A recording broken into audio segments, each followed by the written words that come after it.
Hi, and welcome back to Beyond Default. My name is Teresa. If you've been on this journey with me since the beginning, hi there, welcome back. And if this is your first time, I'm glad that you're here. Thank you for joining me. This week, I'd like to have a discussion on, do we need permission? And do we have the courage to choose ourselves without guilt?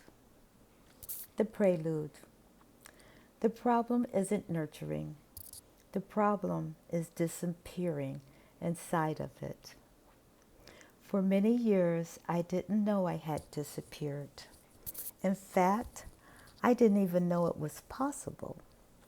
It happened so gradually that I never even noticed it happening at all. Maybe that's the way life works sometimes. It doesn't ask our permission. It simply keeps moving. One season becomes another. One responsibility becomes two. The children grow up. Careers demand more. People begin to depend on us. And before we know it, the life we were building has quietly become the life we're simply trying to keep up with. Today, I'd like to ask you a question, not because I have all the answers. I do not. I'm still learning too. But perhaps we can explore this question together.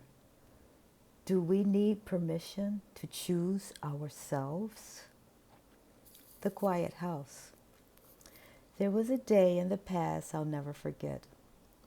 All four of my daughters had gone out with their friends because that's what kids do when they get old enough. The house was completely quiet. No laughter, no questions, no one calling, "Mom, Mommy, Mom." No one needed lunch, no one needed a ride, no one needed me. At least, not for a few hours. I remember walking around that house for it felt like at least 10 minutes, from one room to another. Not because I was looking for something I had lost, but because I didn't know what I was supposed to do with myself. As I look back, I wasn't lost. I had simply forgotten to include myself inside of my own life. The river. When we're young, we begin like a little stream, so clear, so curious, moving in that direction of our own dreams. Then life begins, of course. Marriage, children, careers, responsibilities, the bills, our aging parents, our friendships, commitments. Little by little, our little stream becomes the current that we live. The stream merges with the river, and then the ocean, and then the sea. Before we know it, life has become much larger than we could have ever imagined it. It's not a bad thing. In fact, it's one of life's greatest blessings. But somewhere along the way, we can become swallowed up in the motion of that flow, moving right along with the waves, always moving, always giving, always responding, and we never stop to think or to ask, where does my own heart want to flow? The beauty of nurturing. Please do not misunderstand me.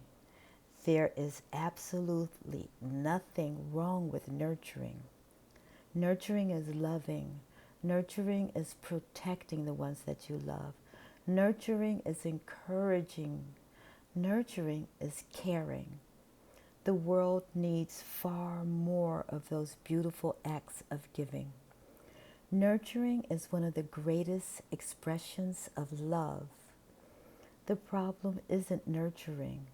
The problem is getting lost inside of that nurturing and disappearing within it. I don't believe we intentionally disappear. I think we disappear because love asks so much of us and we gladly give it until one day we realize we forgot to give some of that beautiful love, that same love that we've given to everyone else, to ourselves. Guilt.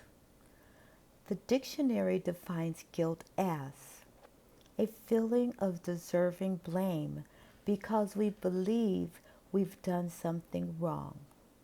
I think most of us understand that.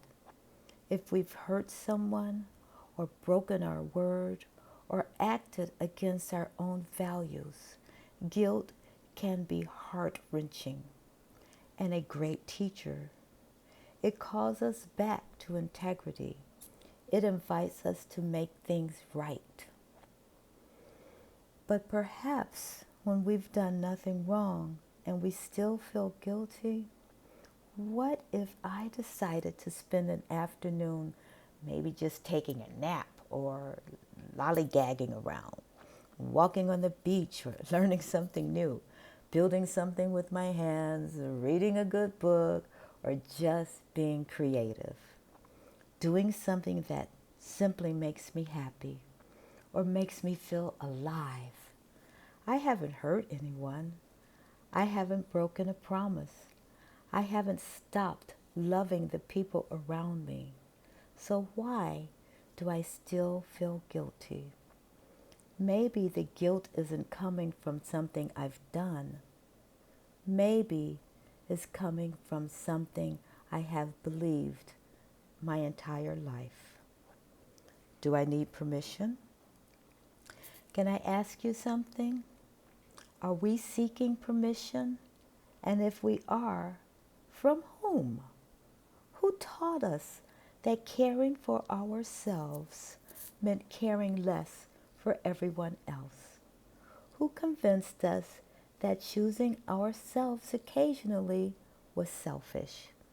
I know for me, I honestly believed that taking time for myself meant I wasn't being a good mother. No one ever said those exact words to me, but somehow that's the story that I had carried for so long. And stories, when repeated over and over again and long enough, began to feel like the truth. My friend's question. A friend of mine asked me something recently. She said, "Why do I keep bringing people into my life who just want to take advantage of me?" It's a painful question, and one of many people quietly ask themselves the same thing. As I thought about her words, another question came to me. Not why do people keep taking advantage of me, but why do I keep saying yes when something inside of me is gently asking me just to say no? Those are two very different questions. One leaves our power somewhere outside of ourselves. The other begins to return the power to us, not to blame ourselves, but to remind ourselves that awareness gives choices. Courage. Dr. Martin Luther King Jr. once said, "We must build dikes of courage to hold back the floods of fear." I know Dr. King spoke those words in the context of justice, equality, and the struggle for civil rights. I would never, ever want to take them away from that profound purpose.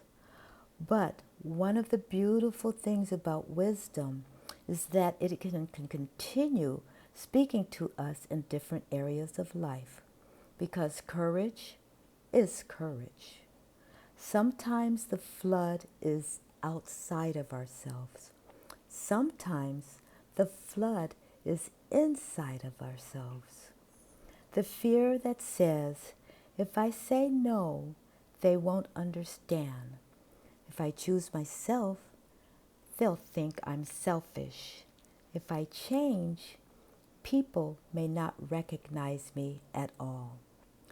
Fear has many voices, but courage has only one. It quietly whispers, take one honest step. The closing. Perhaps choosing and loving yourself doesn't mean loving other people any less. Perhaps it means finally including yourself among the people that you spent a lifetime loving. For years, I thought my value came from being needed, from helping, from solving problems, from showing up. Those are beautiful things. But today, I wonder if there's another way to see it. Perhaps the greatest act of courage isn't sacrificing yourself for the people that you love. Perhaps it's believing that your own life is just as worthy of the same care and love you've always given away. If today's conversation stirred something in your heart, don't rush to answer that. Just simply sit with it. Because awareness always comes before change. And change begins with one honest question. I want to thank you for walking with me today. And I'm still learning too. So why don't you just come on and walk with me. And until next time, thank you for being here.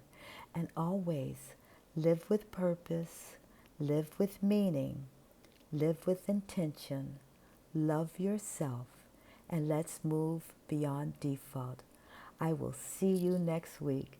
You have a great week. Thank you. Bye.